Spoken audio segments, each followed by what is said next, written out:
Hello बच्चों, let's read the question. The question says the most likely method used to determine the ultrastructure of a cell organelle. तो हमसे पूछा गया है कि एक सेल ऑर्गेनेल की स्ट्रक्चर को देखने के लिए, अल्ट्रा स्ट्रक्चर मीन स्ट्रक्चर को, जो उसकी माइन्यूट स्ट्रक्चर है उसको ऑब्जर्व करने के लिए हम क्या यूज करेंगे? Auto radiography, micro dissection, electron microscopy और फेज कॉन्ट्रास्ट माइक्रोस्कोपी. सो हमारे क्वेश्चन का की कंसेप्ट जो है, की concept is microscopy, types of microscope और बेसिकली माइक्रोस्कोपी.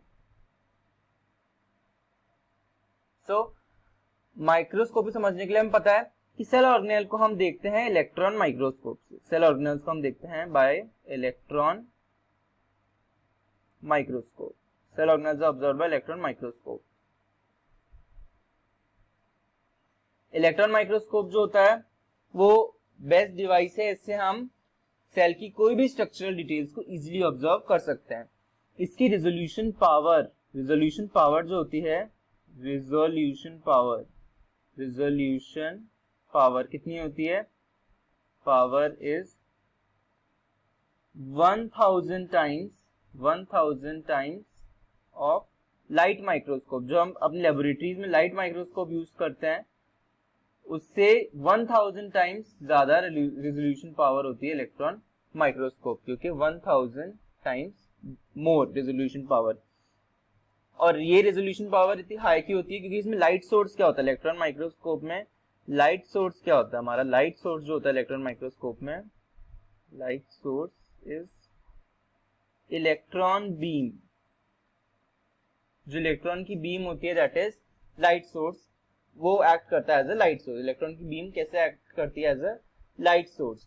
और इलेक्ट्रॉन माइक्रोस्कोप में इलेक्ट्रोमैग्नेटिक लेंसेज होते हैं. और इलेक्ट्रॉन माइक्रोस्कोपी जो होती है, इलेक्ट्रॉन माइक्रोस्कोपी अगर हम बात करें अबाउट इलेक्ट्रॉन माइक्रोस्कोप और ईएम, बहुत सारे टाइप्स के ईएम होते हैं. Scanning electron microscope, transverse electron microscope. लेकिन इतना डिटेल में हमें नहीं जानना है. हमें सिर्फ इतना से जानना है कि इलेक्ट्रॉन माइक्रोस्कोप में जो मैग्निफिकेशन होता है वो कैसे होता है इलेक्ट्रॉन माइक्रोस्कोप में. सबसे पहले तो बीम ऑफ लाइट, जो बीम ऑफ लाइट होती है, जो बीम ऑफ लाइट आ रही है, this is the beam of light. ये किससे फोकस करते हैं? ये हम ऑब्जेक्ट पे डालते हैं with the help of condenser lens. एक यहाँ पर लेंस होता है जिसे हम कहते हैं कंडेंसर लेंस. कंडेंसर लेंस की हेल्प से हम डालते हैं बीम ऑफ लाइट को हमारे किस पर? जो भी हमारा ऑब्जेक्ट है, ये हमारा ऑब्जेक्ट है. Okay, this is our object. इस पे हम कंडेंसर लेंस से बीम ऑफ लाइट को डालते हैं. अब इस बीम ऑफ लाइट को कंडेंसर लेंस से डालने के बाद ऑब्जेक्टिव लेंस जो होता है, यहाँ पे और लेंस होता है जिसे हम कहते हैं ऑब्जेक्टिव लेंस.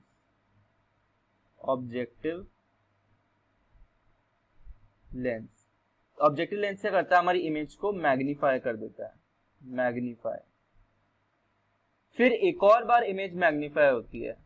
एक और बार इमेज हमारी मैग्नीफाई होती है with the help of a projector lens. एक और लेंस होता है जिसे हम कहते हैं प्रोजेक्टर लेंस. प्रोजेक्टर लेंस से फिर इमेज मैग्नीफाई होती है. और फिर फाइनली हमारी इमेज एक फ्लोरेसेंट स्क्रीन, एक स्क्रीन होती है, इस पर हमारी इमेज प्रोजेक्ट होती है finally on this screen. So it is a process of electron microscopy. So auto radiography तो हमारे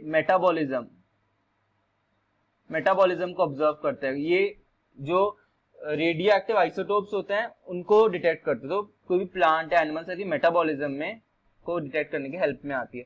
माइक्रो डिसेक्शन एक हिस्टोलॉजिकल प्रोसेस है. टिश्यू स्ट्रक्चर जो होता है उसको ऑब्जर्व करने की हेल्प में आती है micro dissection. Phase contrast microscopy जो होती है ये माइक्रोबायोलॉजी में हम यूज करते हैं कुछ बैक्टीरिया को आइडेंटिफाई करने के लिए. ओके, सो सेल के स्ट्रक्चर को देखने के लिए जो हम यूज करते हैं that is electron microscopy. So option C is the correct answer. Hope you understood well. Best of luck. Thank you.